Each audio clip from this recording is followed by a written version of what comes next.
Mike with Mike, Richmond's premier business radio platform. Judge, how you judge say we going corporate? Nah, we just corner boys with the corner office. We not the cap table, what the split says. Not that cap table, boy, we live this. Promoting how business can make the community better. No one does it better than Mike King Biz on the Mike with Mike. Check it out. Are you ready to check? Ladies and gentlemen, welcome back on the Mike with Mike. Mike King here, coming to you from the Mike King Biz Call Federal Media Center, high above Henrico. You can follow me on all the social platforms, which are on the Mike with Mike RVA, as well as Mike King Biz. We talk to the best and the brightest. This is the premier business media program. This is a digital program / radio. You can follow me every Monday to Friday, 10 a.m. to 12 p.m. LinkedIn, Facebook, Instagram, as well as YouTube. Saturday morning, 6 a.m. Eastern on ESPN Richmond. All right, I talk to some people. I got some miles on me. You got that down pat. That was yes, well, that's what I do. I travel, and I thought I had been some places. And then I meet you. And I'm like, I get that a lot. I haven't been. I haven't seen the world. And on top of that, the way I saw the world, that travel agent in the United States Army, it isn't exactly, 5-star. Right. We'll get you there. But it's not going to, the accommodations while traveling leave something to be desired. Ebony Walden is in the building. Welcome, ma'am. Thank you. So happy to be here. Tell folks here what you do. Well, during the daytime, you do a lot. Yeah, you I was do about to say. lot. Well, I can say that in the You're daytime. a Renaissance woman. Yes. And I'm in a Renaissance woman in a Renaissance. In the daytime, I have a consulting business. So I work with nonprofits at the intersection of organizational development, racial equity work, and leadership development. So I do trainings, I do workshops, I do retreats, I do coaching. But the more interesting side, not that isn't interesting. Can we, before we get to the interesting stuff, I work with a lot of nonprofits. Yes, me too. Yes, and so a lot of times they struggle. Yeah. What's the number one thing that you see? You're gonna, whether they tell it to you in the first meeting or the third meeting, but organizations struggle with this. It's just a matter of when they talk about it. So I think that there's two things. So most of my clients or most of the people that I'm engaging with are executive directors or in the C-suites of nonprofits. So because the nonprofit arena is based on you're trying to get grants and charity or trying to have some line of business, I think fundraising is always in the room, particularly as these federal funding, funding's been caught. So that is also always a scramble. The hardest thing is that you have to keep going and following these grants in order to serve the people that you want to serve. I think number two is how to be a balanced, and I mean balanced like life balance leader in the midst of an environment where you're always trying to chase funds, but you're trying to meet needs that are greater than your organization could actually do. So there's a natural tension. So I think leaders that can be both visionary and take care of themselves and try to figure out how are we going to have a culture within our organization that not only matches our mission, that helps people that work here live well, be well, while they're doing good work. Because it's hard to, like I always say to people, who takes care of the caregiver? Exactly. Because the caregiver will not stop. Exactly. They do not know that pause button, and then they start running into problems running organizations because they have to take care of themselves. Exactly. So part of what I feel like my work is really helping to clarify mission, problem solve, and think strategically with nonprofit leaders to care for them. Because like you said, who's caring for the caregiver? Who's going to be your coach? Who's going to be your thought partner? Who is going to be the person that says, yes, I'm having this communication issue. I'm having this culture issue. I'm having this racial equity or an inclusion issue. And I really need somebody's brain from outside that can see it from a very different lens and help me figure out what is the strategy going forward. you're here because you're a travel expert. You've been around. But I do a lot with the nonprofits, and I want to really stay here for 1 second. Come on. Okay, so there is a group called the Virginia Council of CEOs, and you have to do $1 million and have 5 employees to be part of the group. Okay. And one of the things they talk about is, as the leader, as a CEO, who do you talk to? Exactly. Because you can't go to your employees, because that's not going to work out right. Exactly. Because they're going to look at you. What do nonprofit leaders, is there something like that for them, or who do they go to? Because the other one, like the Council of CEOs, we're not here to fix it or judge you. We just need a sounding board, and if there's something that makes sense, we can help you. If we're not competitive. Yeah, so there's a myriad of ways. So in Richmond, they have a African American nonprofit leaders group, right? That is something like that. Yeah, African American nonprofit leaders, they have a network where they're meeting and doing just that and supporting nonprofits. I run and facilitate and design a lot of leadership development programs. So I run one for a housing organization called Virginia Housing Alliance, and it is 10 months, and I'm pretty much supporting 15, and my co-facilitator are supporting 15 leaders in the housing arena that they're either in the C-suite or trying to get them to the C-suite in their career. What does support look like? So all of them have coaches. They do a LPI, which is a 360 assessment, and all of our, and this model is a person role systems model. So I'm looking at you like, why are you here? What's your mission and vision for your life, not just for your career? And how does your career fit into that? What are the gifts and skills and talents that you have that nobody else have that you want to bring to the world? Are you in the right position, and are you harnessing your unique gifts in the right way? You have to have the right fuel. And then your role. What does that mean for you and your role? How do you fit into, whether you're the CEO, the CFO, the program director, or operations person? How do your gifts fit into that role and usher that role forward? What are your points of power and what are your points of influence? So power, you make the decision. But if you're not the CEO, and even if you are, you have a board, where are the ways in which you want to influence for the larger impact? That's the system. What is the impact you want to have in the system with your gifts, your role, and in whatever arena you are? So I think that there are a bunch of leadership development programs.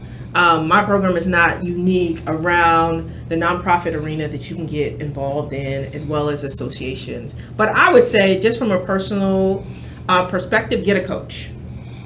Even if you have your board members, you can rely on them for strategy, for helping you fundraise, for thinking about how to run an organization. But you need somebody that is from the outside of your environment and arena. Every leader, I think you should have a coach, you should have a mentor, and you should have a sponsor, right? Coach is going to help you work through the day-to-day of your job and of life. A mentor is going to give you advice. A sponsor is going to be like you were telling me before we got here. They're going to bring you in the room and open doors that you can't necessarily open. We all need that. And you may have a cadre of friends, supporters, people praying for you, advising you, depending on who you are, where you want to be in the future, and how they can support you. Ebony Walden. You didn't know you were coming here for that, did you? I did not. Okay, so the idea of it, I have a friend, Jennifer Montague, who runs Columbia Gas of Virginia. Okay. And she says a lot of times black women are over-mentored and under-sponsored. People would tell you, I ate ramen 29 months in a row and all that. But that idea of taking you into the room. Put my name in places, it ain't never gonna be by myself. And so that's the idea, and that is the power of it. And I tell people, if you're not in the relationship business. Yeah, it actually really is all about relationships. And not from I think that I try to be in relationship from a curiosity perspective, right? Of like curious about you, curious about your life. And there may be a point of exchange and development, and when you start from that piece, I think it makes it more interesting than, I'm just trying to get something from you, right? I'm trying to be in a relationship with you, and it may be a mutual exchange. You know, people who have power and position and influence for the most part, I find, particularly if they're black folks, from my perspective, they really want to help other people. Yes. And so when I come in a room and I may need something, they're like, oh, I met this person. They're fulfilling a need or purpose in my life because I want to help people. You know what I mean? And so I think it focus on the mutuality and focus on really getting to know people. Before I started my business, years before, I started to just interview entrepreneurs. Just interview people and say, hey, you're doing something that I really want to do. Can I get 20 to 30 minutes of your time? Everybody, this is a secret. Everybody loves to tell their story. If you say, I just think you're interesting and I want to hear your story, people are gonna be like, okay, I get 20 minutes for you, because mostly people just want to, they want to engage, but they love other people telling their story if they have time. And then you really get their story, and then invariably, because this is human interaction, well, they're going to say, well, tell me a little bit about you and how I can help you, right? So if you start with getting their story, they're going to want to get their story, your story, and then they're going to say, well, how may I be able to help you? Or you might say, hey, I would love to just maybe meet for coffee 4 times a year or something like that, and would love to pick your brain about, be specific, know what you want, because people love, people love other people that are going to maximize their time. Yes. Right? So don't come willy-nilly. No, I got 5 questions for you. That's it. Right? We ain't got to get to all 5, but I got something that your brain and your experience is gonna, just hearing that is just gonna enrich my life. So I think it really is about relationships. How can people get information about that side of your life? Yeah, you can just, everything is on my website. So it's Ebony Walden Consulting. My website is ebonywalden.com. So you can find out about me as an author, me as a filmmaker, me as a speaker, and me as a consultant. I.e. a Renaissance woman. Alrighty, ma'am. So I told you I've traveled. And, when people talk about, so I had the Boys and Girls Club, and they said a lot of times we're the group that a lot of times this is the first time people have taken airplanes or going out through organizations. I was a little different. So when I was like 6 or 7, my parents would put me on an airplane in Philly. I'd get off in Newport News, Hampton. I don't know, my aunt or uncle would be there on the other end. So they gave me my little wings and all that. Meeting people in the Army, that was the first time a lot of people had left cities, left where they were from, and got on airplanes. So you were from New York City, correct? What part? I grew up in Jamaica, Queens, and then Hempstead, Long Island. Out on the island, okay. First time you took an airplane? I'm trying to remember. I think the first time I took an airplane, I was going to Paris in high school. I'm not in high school, in college. No, I'm lying. I went to Cancun for my senior trip in high school. So I wasn't doing, ladies and fancy gentlemen, things. That's what we call the 1%ers. That's okay. Okay. Well, no, say, Mike. No, I think of when I went to Paris. No. Time out. Cancun. Scratch that. I went to Cancun. Okay, ma'am. When did you catch the travel bug? I caught the bug, and this is funny, on my first trip around the world. That was my travel bug. It was the trip that my current book is based on. Was the first time I was like, it was my first time solo traveling, my first time going to more than one country. Before then, I had been to Cancun, Paris, okay, hold on. We gotta dial this back some. You're from Queens. How do you, what takes you to those places? The love of travel. Yeah, so I think it's a progression. So it wasn't like hey, I've always been traveling. I was like the normal person. Went to college, went to a couple sprinkling places. I went to Georgetown. Okay. In DC.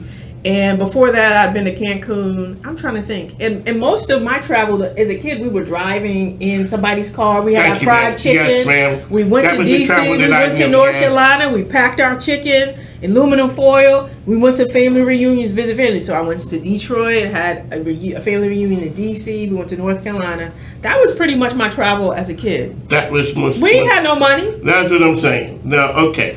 When somebody did something big, they went to Florida. Yes, exactly. Okay. So I wasn't flying.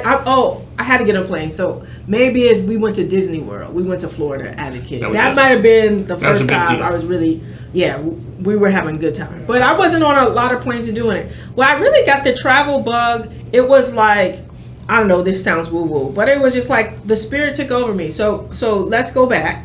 In 2009, I graduated college in 2002. I'm at my first job. It was in Charlottesville.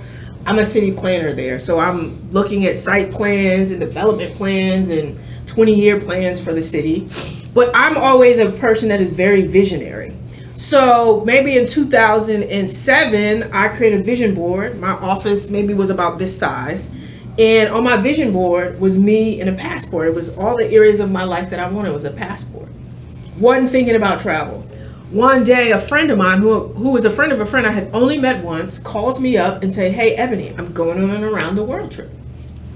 So we're talking. He's like, "I'm about to be 30. I got a little bit of money saved. And I've been at my job like 3.5, 4 years. It's a good time for me to transition." Those are the things I remember. By the time I hang up the phone, I said, "Well, that's true of me. I'm about to be 30. I got a little money saved.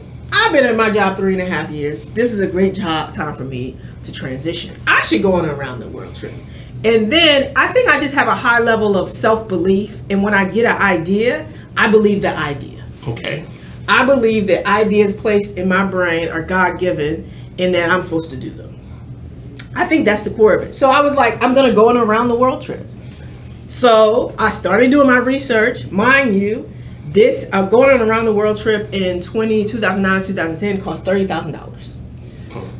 I have maybe like $3,000 in my bank account. But I said, look, I said, if I sell my car, sell everything I have, I will have $7,000, right? I said, I need $23,000. How am I going to get it? So I said, let's do math. Because I think money problems are really math problems. I said, if I ask 150 people I know for $150, I'll have about $23,000. So that's what I did. 9 months later, well, actually a year later from when I got out of the idea, I was on a plane. I was going to 17 countries across 5 continents. I was volunteering, I was sightseeing, and I was a poet at the time. At the time, I was hosting this open mic. And so I had learned the beauty of listening to people and hearing their stories. And I had like a fill-in-the-blank poem. It's kind of like a Mad Libs kind of thing. And I said, I want to do this where I'm from poem with people around the world because I love hearing people's story and I love the power of poetry to help people tell their story. So I put it together. I had a website. It was called the Poetic Justice World Tour. I like that. I was going to blog. My thing is the poetic justice piece is I was going to create poetry and try to capture the voices of the people that are forgotten, that don't necessarily have a voice around the world. Because I was volunteering in schools, community centers, in orphanages during my time and then backpacking in between that. So that was how it came together. I just got an idea and said, how do I make this happen? Where I'm going to go? I emailed all my friends and say, where do you have friends? What are the places I should go? Where are the organizations I should connect with? Do you have friends in these places that you can connect me with? And where are the places that I actually want to go? So I still have it.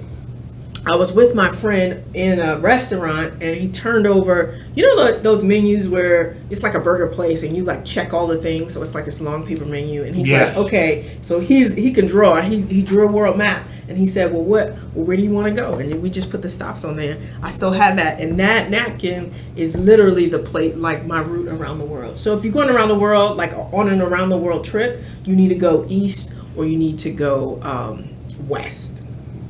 So I went south, and then I went east. So on the Mike King here, Ebony Walden, world traveler extraordinaire. So a lot of times people have dreams, and that was a great idea. But I'd love, I ain't got the money. Explain to people the thought process of that became a decision to find a way to make it. You made the dream come true. Explain to people about making dreams come true. Yeah, so I think that if you have a dream, I always think it's placed there for a reason. And I get lots of ideas, but this one like really took hold for me. So I I do my research to figure out what that dream, like I wasn't just like I'm going around the world. I'm like, let me read a couple books about going around the world. Let me understand what I'm getting into. Let me crunch some numbers. So I don't have a dream that is not specific. I got the specificity of the dream. Yes. I said, I'm going to need 9 months to a year to go around the world. I'm going to need $30,000. I read books. I read blogs. Somebody had a budget online, so I had the budget, research how you do it all. So there was a feasibility stage to say, Ebony, if I were gonna make this happen, what would need to be in place, right? And then when you have the specifics of that, it wasn't just a dream then, it was like a gap. You know how you go on the train and it says what? Please mind the gap. I mind the gap because I said a gap is just only for something for me to jump over, create a bridge over, something. I mind the gap. The gap gets a lot of people. Yes, and I say not if, but how. How could I make this work? Okay. All right, so Ebony has this great idea going around the world. Now, your family, thinking like the parents, no, it's great. I mean, back in my day, I hate to be like the old man, get off my lawn, but when I took my sons to Disney, I think they were like 12 and 14. Mm-hmm. They were too old.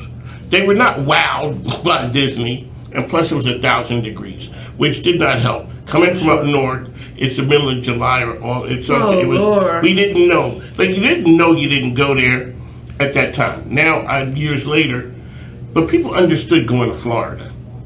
When somebody went to Hawaii, or when I went to Alaska with the Army, people are just like, I did not know where Alaska was. So when you hear somebody going to, Hawaii, or you're talking about, maybe if you told me you're going to Belize, or Bora Bora, or Diego Garcia, somewhere, okay, when she's going there, I just got to make sure she's good there, and then she's coming back.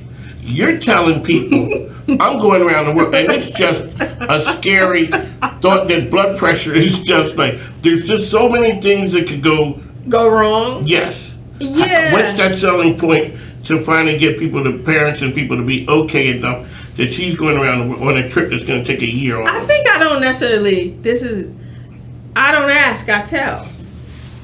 That's a difference with a daughter, ladies and gentlemen.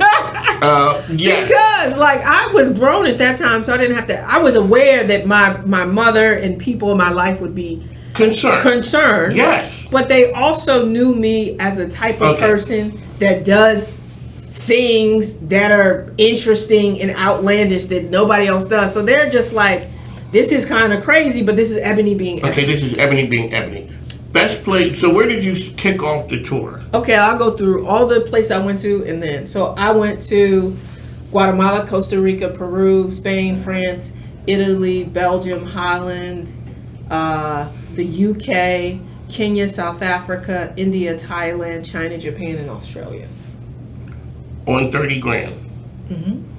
I was backpacking. This is a long time. I don't travel like that now. I was backpacking in hostels, volunteering. You didn't move up. Right, exactly. This was under 30. But I understand. So when you got back, you had money left over?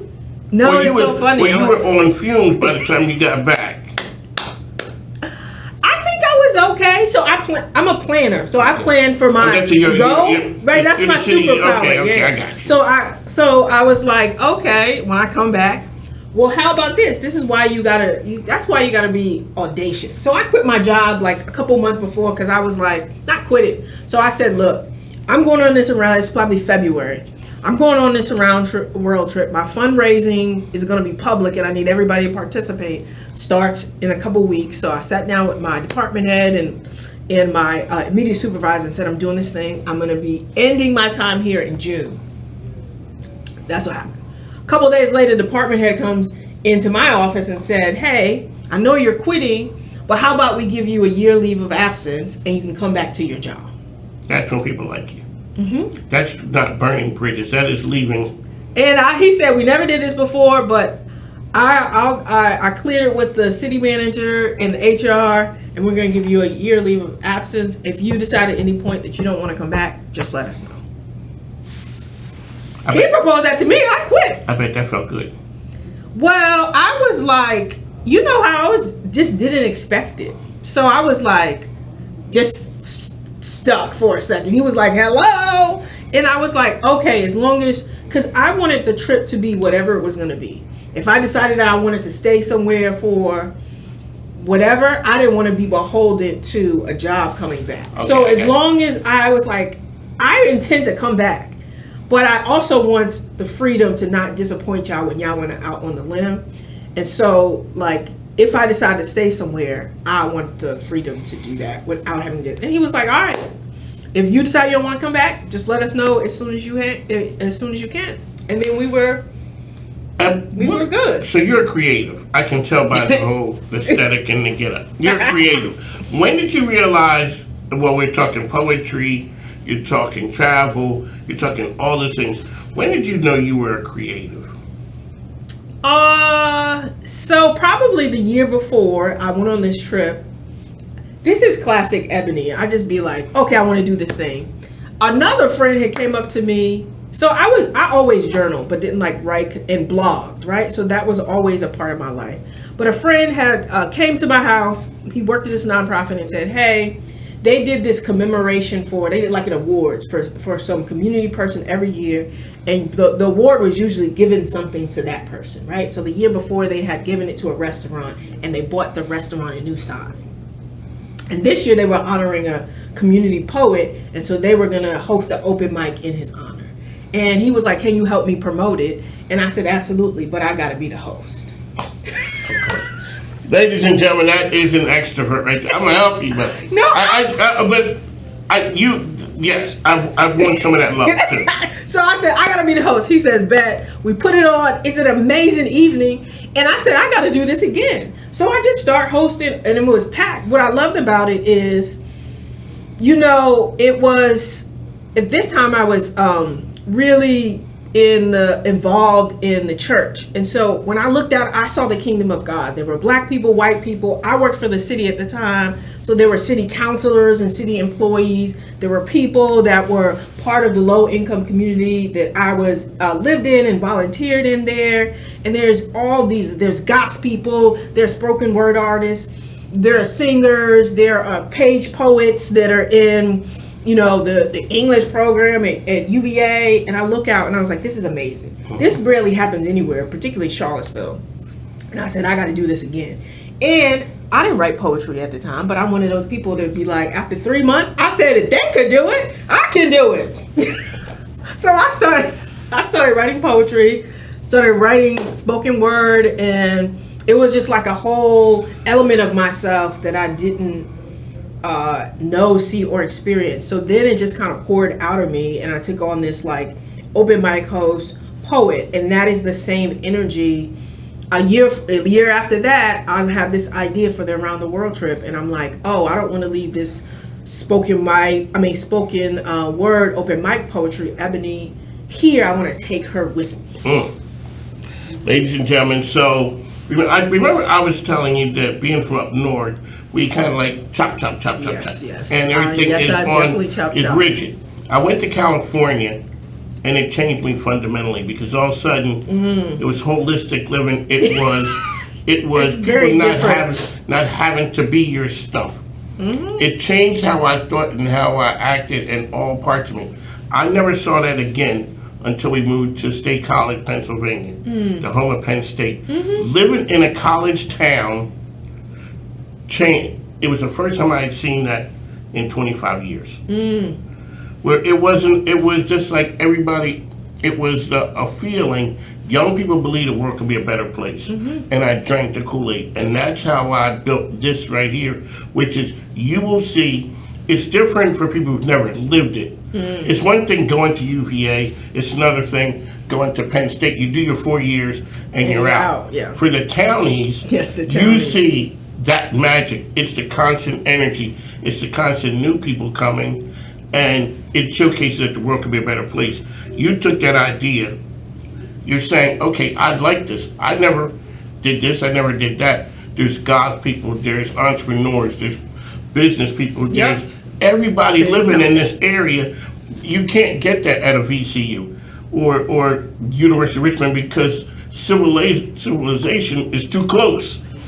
That's what it is. That's funny. Yeah. You're in the middle of nowhere, and it's everybody came out to this event. Well, I didn't even see that at any other events there. It was still fairly like towny. It was just like because of both me and because I went to UVA, but I worked for the city and I lived in this, community that was primarily black on the lower income spectrum. I had relationships all over the city in those very different arenas. And so bringing all of those, and the organizations I worked with had relationships all over the city. So I just brought all the people I knew together and then some, right? And I think that made that open mic probably wouldn't even happen in other spaces, because you have to have a person that is able to bring diverse group of people together, which is hard. Yes. And everybody can't navigate through different rooms. Yes, and to your point, it was easier in Charlottesville because look, it's a small place. So of course I know, being me, because I went to UVA, I worked at the city, I was involved in community-based work, that I knew people, all those people. But that's easier to do if you live in a smaller place. And the magic really happens when the students leave, because then it's only a handful of the townies who are left, and you really can make a name for yourself. And understanding so that when everybody comes back, it is the power of the collective. Alrighty, ma'am. Okay. So you got a book. Where I'm From. Where I'm From. Okay, so wait a second. Hold on a second. Okay, 1 second, ladies and gentlemen. Okay, Where I'm From, a poetic journey across 5 continents. You told me you were a writer in the past. When you went back, did you go back and read your work? When you just generally as a writer, yes. Oh, you did. You did. I'm not a writer, and I never was that person. My mom passed away, and I was writing, and then put away. Maybe 10, 15 years later, I read it, and I'm like, oh Lord, it hurt. I mean, I'd never seen that. That's why I always ask people, when you're journaling, do you go back and read it? Periodically. Yeah, so I blogged my way around the world on my trip. So I had a blog. And so I'm glad I did, because I captured like what I was doing almost every day on my trip. So it made the book writing a lot easier. Okay, when did you start writing the book? So I went on a trip in 2010 to 2011. Turned in 2011. I started writing the book in 2014. Finished in 2017. 3 years. Well, so in 2014, I think they have something in Charlottesville called Writer House. It is basically offer classes for writers, different genres, from fiction to nonfiction, essays to poetry.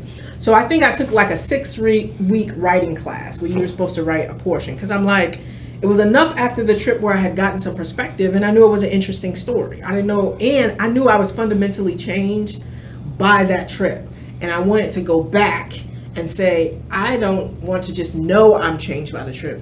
I want to see exactly what changed me, what were the lessons, so that I can incorporate that wisdom and knowledge into my life. 3 years to take it, to 3 write. years, yeah. When did you know it was done? A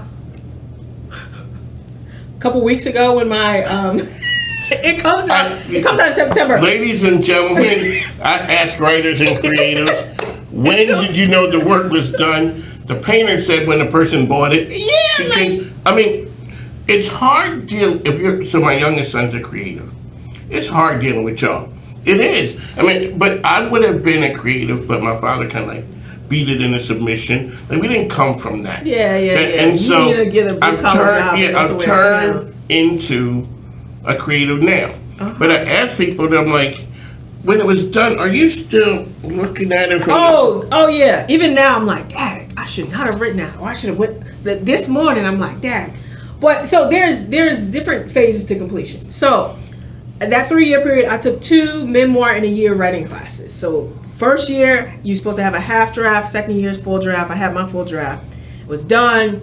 My professor read it, gave me some notes. I put it on a shelf. Because at that time, I was literally starting my business. Okay. And I said, I'm a type of person, I need to focus. So I can't be selling a book and all of that entails and starting to build a business at the same time. And they seemed like disparate. Like, this book is totally about travel, Ebony. I need to be about her business, Ebony, because Ebony needs to be making some money. Okay. So I put it down, and then a couple years ago, when I have a documentary series. It's called Black Beyond Borders. It's basically me going around the African diaspora, celebrating the beauty, culture, creativity, and cuisine that is Blackness. So that started in 2024, and I said, oh, now it makes sense. That book, I was writing a proposal for another book, and then the spirit was like, you already have a book on the shelf, get it down, now it's time. So I was all about travel then, and my life was about travel, so then I picked up the book. But, so there was the first phase of it's done, then there was editing, copywriting, and literally I just sent the last edits to my editor because this comes out in September. You can pre-order it now. That's right. And now can people get the information? Yeah, so you can pre-order. You can literally Google where I'm from, Ebony Walden. You can go to my website, ebonywalden.com. You'll see the book. Press it right there. You'll pre-order it. It comes out on September 8th. And I basically take you from planning through the whole trip. I write about 15 of the 17 countries, the people, the places, the poetry, but more importantly, how it changed me and the lessons I learned about life, love, and relationships from my global travels. Let's talk about what people get from traveling. Yeah, so I think lots of things, but for me, my thesis is that travel is a portal. Travel is a portal to your own transformation if you allow it to be. Because transformation in any form or a sense of change, you need to be open to change. And what travel does is make you pay attention. Paying attention and being present is the precursor to openness. So when you're traveling, I was telling somebody the other day, I was walking across the street. I don't know where I was. Maybe I was in Mexico City. I was in Mexico City last summer for a couple weeks. Walking across the street, and I got like sidetracked because it was this bakery with this like wonderful, and I'm like, ooh, look at that. And then I almost got ran over because I was not looking this way when the car was coming. So I can get from here to my house without thinking about it, without paying attention. You ever get home and be like, I'm all in my head? You're on autopilot in your normal life. When you're traveling, it is literally a hazard to be on autopilot. You have to be aware, you have to be awake, you have to be open to different people and senses. When I'm traveling, I talk to people I would never talk to in my normal life because I'd be on my way somewhere, thinking about something. So I think travel allows you to be open to new people, new things, a new way of being. You say you went to California and there's a whole way, you get like, wow, it's a whole nother way of doing life. And I came back, my mom was like, who are you? Who are you? Because it had changed, it had opened my eyes to something, like you're saying. The other part about, like you're saying, being aware, we're so used to America and what we have here. Exactly. So the head's not on a swivel. We're just like, okay, it's what it is. But being overseas, it makes you understand, one thing, how people see America. That part. That makes you not see. necessarily good. Yeah, it is true. I tell people, America, we're the teenagers with money around the world. That's not the best way to be. Exactly. A teenager is rich. Yeah, so you get that. I think that one of the biggest things is that you get that the way you live is culture and a social construct, right? So other parts of the world, things mean different things. Like in other parts of the world, men can walk down the street holding hands. It doesn't mean they're gay. True. It means they're close, right? So you understand what you think is life and what is right in a completely different context is something else. And it makes you hold your own culture in your own way of being a little lighter. Because in another context, this can be completely different, right? Yes. Exactly. And so, and you understand that most of life is context. We live in a context and in a culture, and when you get outside of that culture, you can actually see your culture. You can't see your culture most of the time. In your culture, it's like a fish in water. It's just like what you do. I think you get an appreciation, even though Black people have a very precarious relationship with this country. Independence Day is coming up. It also makes you see what privileges you also have, right? So there were places that didn't have, that I was volunteering in, that didn't have running water, that didn't have sewage, school wasn't a given. You got to pay fees to go to school. And a lot of places I went to, you couldn't pay school fees. You're not going to school, right? And so I think it just gives you a perspective of what are the things that I am grateful for, and then also what are the ways of being that might actually be a little bit better for my soul than this American way of being, right? And you don't have to move, but you might say, oh, that was good. Like when you went from the East Coast to the West Coast, you like, oh, I can breathe a little bit here. This is nice. It might be better for your nervous system, right? And so you get that perspective, and you understand life is not one thing, and then you can release yourself and other people from being one thing. Ebony Walden, ladies and gentlemen, therapist for Mike King. That's what I'm talking about. How can people find you out there, ma'am? Okay, you can go to ebonywalden.com. That's DENWALDEN. ebonywalden.com. You can find out, you can buy the book on my website. I also do speaking and workshops around the lessons and frameworks that I developed from this book. You can read some of my writing there. You can watch my documentary series, Black Beyond Borders, all of the things. There you go. It has been a pleasure. On the mic with Mike King Biz. I ain't many that built like me. I'm the last of my kind. Grew up on the back road, baby.